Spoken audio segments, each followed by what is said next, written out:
So, welcome back to my channel. Once again, we're in the Wairarapa Dark Sky Reserve. We're just about 5 to 10 minutes out of a township called Featherston to have a look at this new suspension bridge. What I've done is I've planned the Milky Way using photo pools, and the Milky Way will be arcing over the bridge around about 1 AM in the morning. It should look quite nice. So tonight I'm going to use the new Viltrox 24mm Nikon Z mount f1.8 lens. I purchased this on special for $500. I did look at the Nikon, but the Nikon here in New Zealand is around about $1,600, and that's a little bit steep if you ask me. I do understand that Nikon are trying to get back some of the R&D that they've put into the Z mount lenses and the Z mount format.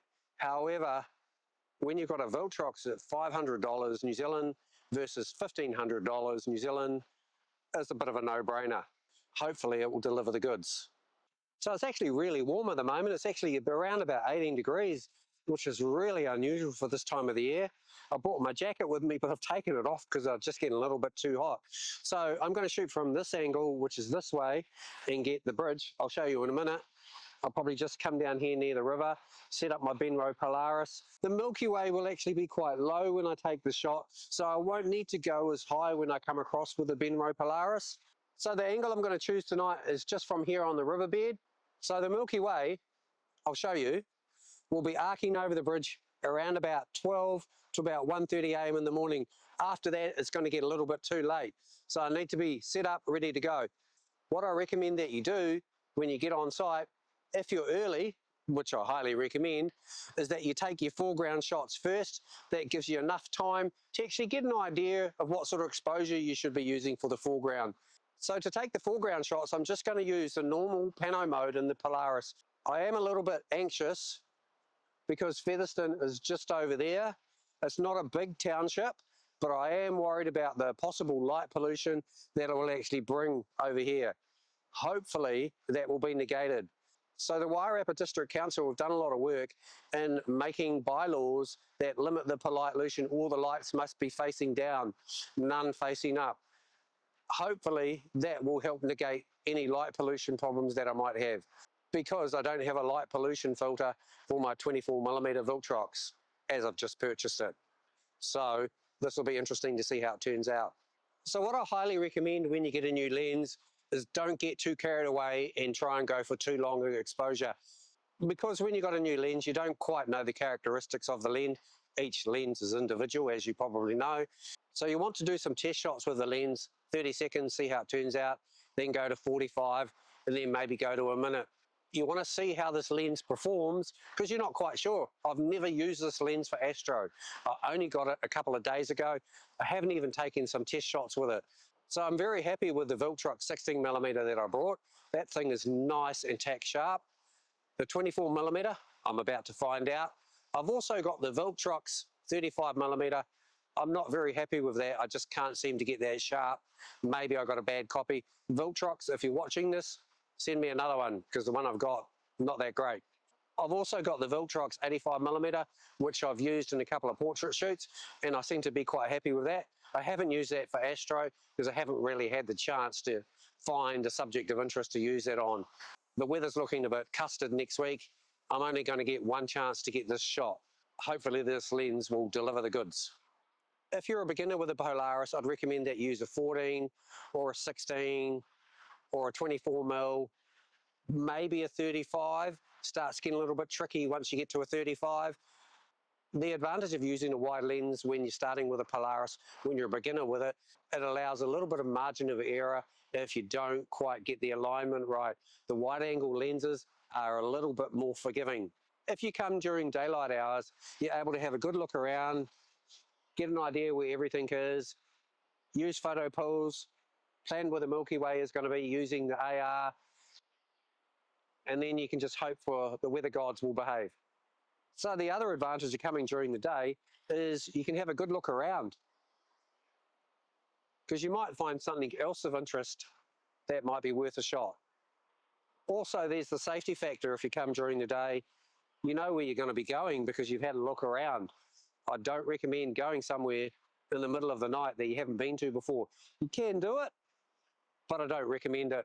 Otherwise, you're just stumbling around in the dark. and you're not quite sure what you're actually looking at.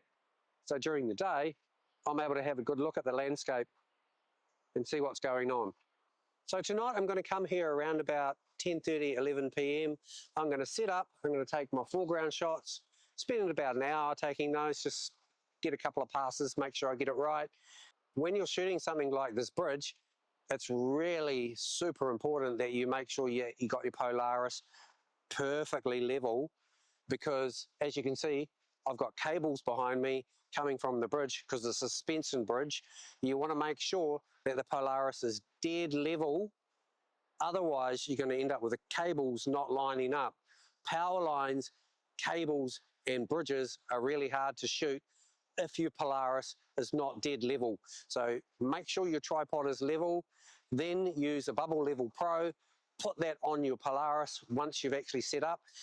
If you don't have your Polaris level, each image is going to be slightly like this, which is going to make it really difficult when you're using stitching software to put it together. I don't recommend that you use Adobe Lightroom for putting your panoramas together.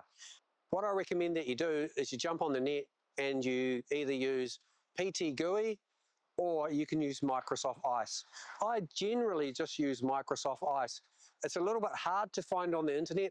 It was developed by Microsoft years ago, but they dropped it for some reason.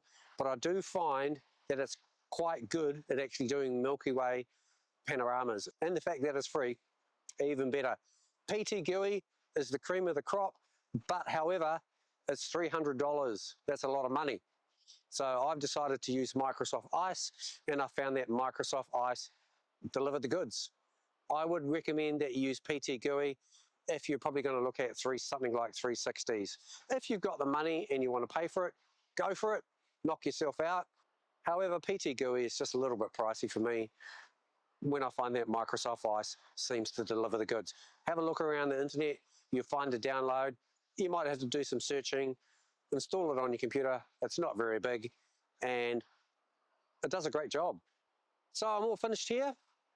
I'm going to go home, have some dinner, relax for a while, come back here around about 10:30, do my foreground shots, wait for that Milky Way to drop a little bit, and then do my Milky Way shots. So later on, I'll show you the settings I use in the Polaris for the panorama, for the foreground, and for the panorama for the sky.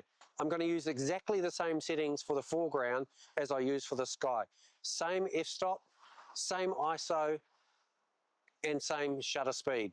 So what I would recommend when you're starting out the Polaris and you're doing multi-row panoramas, use the same settings for the foreground and the same settings for the sky.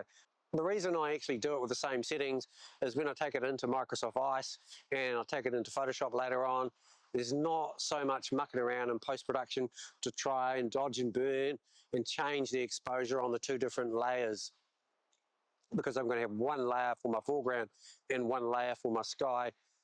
If you shoot them at the same settings, it just makes it a little bit easier. I only recommend that you use different settings and once you've got more comfortable with a Polaris. So I'll see you later tonight. Thanks for tuning in. So welcome back to the bridge. It's 10:30 p.m. at night. I've come down here to the riverbed that I showed you earlier in the video. I've got my Polaris all set up, got my tripod nice and level. I've got my small rig rotatable collar, which means I can easily orientate between landscape and portrait. Got my shutter release cable connected, and I've also got my Astro cable connected from the Polaris to the Astro head. I'm just about all ready to go. I'm just going to put my 24mm Viltrox lens on and we're good to go. So I put the Viltrox 24mm f1.8 Nikon Z mount on my Nikon Z7 camera and I'm ready to go. What I'm going to do now is I'm going to switch on the Polaris and then I'm going to move the Polaris and find a nice bright star so I can actually get my focus. I always do this before I actually go into the Astro module. So I turn the Polaris on, I just rotate it around until I find a nice single star in the sky. Then I use my live view on my camera and then I make sure I zoom in on that star and get it nice and sharp, or as sharp as possible. I'm not sure how the Viltrox will perform with sharpness, chroma, and so forth. However, let's give it a try and see how it turns out. Now that I'm powered on, what I'm going to do is I'm going to move my Polaris, find a star, zoom in on that star, get my focus nice and sharp, and then I'm going to auto level the Polaris using just the normal photo mode. So what I'm going to do now is I'm just going to open the photo module in the Polaris app, and I'm going to level the Polaris by just double tapping on the keyboard. As you can see there, it's just doing its auto level procedure. It's just going to rotate around and just make sure it's nice and level. So what I'm going to do now is go into the pano mode and do my panorama of my foreground. To shoot my panorama tonight, I'm just going to use the normal pano mode. You can see this on the right hand side here where it says pano. So let's just click that. Down on the bottom left-hand side, you'll see these two circles, horizontal and vertical. Now that I've clicked on the two circles, you can see I've got Panorama, Pro, and 720. What we'll do is we'll choose Pro. First thing I'm going to do is change my camera's orientation by clicking down here where it says Landscape and choosing Portrait. As you can see, it's already set to 24mm. If you're using a different focal length like a 20mm or a 24mm or a 16mm, you can just simply select one of those there and click Complete. You've also got sensor size here as well. You'll note that there is quite a different variation of sensor sizes. In my instance, I'm actually using full frame. So click that and click Complete. Next thing to do is set my total angle of view, which is where my panorama will start and where it will finish. The best thing to do is actually manually sight your camera in the direction where you want your panorama to start. So I use my eyes for this one. I move the Polaris around by clicking on this left or right, and then you've got up or down here. I move it to where I think my panorama should start, which is about here. Then I'll click Start. Now what I'm going to do is move my Polaris to where I think the end position would be. I've almost covered the whole area of landscape I want to capture, and I'm just about there. Wonder how many shots this will be. There we go, that's 8 shots. Because the Milky Way is quite low, I think I only need to do 2 rows, one for the foreground and one for the sky. Now I've reached the end of where I think my panorama should finish. I'll click End. After that, the next thing to do is set my shooting parameters. So I'm going to change my bulb mode. I'm going to change that to 1 minute. My f-stop is at f2, which I'm happy with, and my ISO at 2500, and my white balance, I'm going to set that to Other. I'm ready to shoot my panorama. Off I go. 8 shots remaining. So now I'm in the Astro module. I've done my calibration and I've done my celestial alignment. The next thing to do is down the bottom on the left hand side is click on the icon that says 1. Click that and then choose Pro. This is the Pro Pano mode. This is essentially exactly the same as the normal Pro Pano mode. However, it's in the Astro module and it's actually tracking at the same time. So I'll just check everything there. I've got landscape, need to change that. Let's change that to portrait. Overlap 33%, I'm happy. Focal length 24mm, frame size, everything's good to go. My bulb is 1 minute, f-stop is f2, and ISO is 2500, and white balance is Other. So I'm almost ready to start my panorama. What I do now is click on total angle of view. In theory, the start position actually should be where my Polaris finished last time when it did my normal panorama in the normal pano mode. So I'm going to click Start. What I need to do now is come up a little bit, so I'll just move this left joystick. I need to get my camera pointing up just a tiny bit. I need to make sure I've got enough of the sky and enough of the foreground to actually get the Milky Way arc in. So I've set my start point. What I'm going to do now is I'm going to click my end point. And before, it was 8 shots. So let's move the Polaris and let's do 8 shots for the sky, the same as what we did before when we did 8 shots for the normal panorama of the foreground. So let's just keep moving the Polaris around. I'm just checking the camera against my visible line of sight from what I can see of the night sky and making sure that I've got enough coverage. Yep, 270. That's very similar to what I actually had before in the normal Pro Pano mode. So I've come up a little bit and I've come across. I've set my start point and my end point. I'll click End. So all I do now to activate my tracked panorama is just slide the green button up here on the right hand side, and 8 shots remaining. So this will now take 8 shots. So I'll have 16 shots in total for my Milky Way panorama, 8 of the sky tracked and 8 of the foreground non-tracked. I will check these just before I go home on the back of the camera, just do a quick visual check, make sure I've got my focus right. Then once I've done that, I'll head home, put them into Adobe Lightroom and have a look at them, and I'll show you how they turned out on the computer.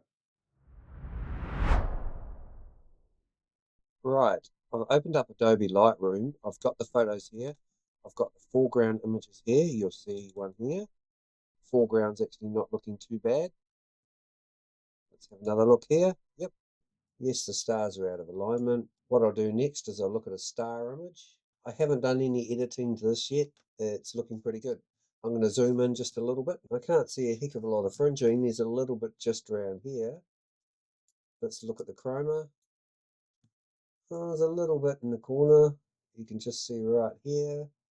The rest of it is actually looking all right.